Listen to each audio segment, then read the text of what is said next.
Good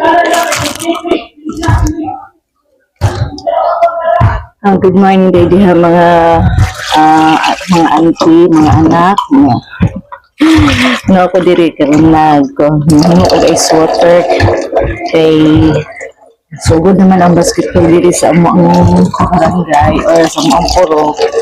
Halina lang ice water karon tapos ongoing na pud ang summer. So padulong na ang amo ang fiesta din huingani ako ginahimo mabuhat og ice water. Okay. Pwede mo po, sayang mo po ang mamalitay, makatigam ko piso-piso.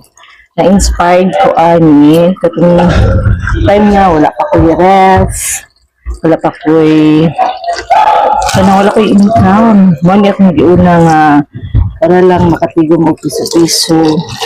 Sa una, naka-experience ba mo ka ng kuan,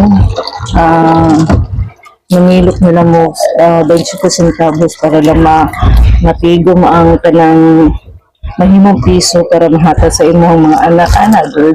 So karon nung kako at moto dan sukad ato na nung kako nga dili na gito mausab nga mangita na kog tag 20 centavos para lang makakuan ko ka ng makakumpito ko piso para mahatag tawad sa akong mga anak.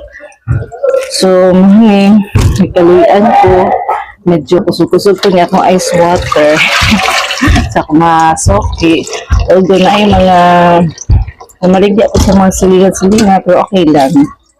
Kay, dili mo po na ako'y niripak na tubig na kuan. So, lisod kayang minabuhi aside sa magtrabaho ka. Dili po tayo everyday na kay daily income. May na lang kanang makay piso-piso ba nga makuan mo karon na tigong-tigong tungod ani ice water. So sayang man po. Nya among balay manggod is na dili kilid sa basketbulan.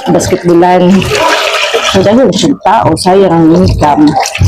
Kala piso-piso kani tagdos ning ani tagdos pero kung ma-ice ni siya kuan ni siya kanang pag-stress na ni kay gahig naman, di pa ref naman. Yan na siya. So, ani lang guys. Kung wala dyan may kuan, kung na mo yung ref, pas laki mo yung resorter, ay, maka-income mo.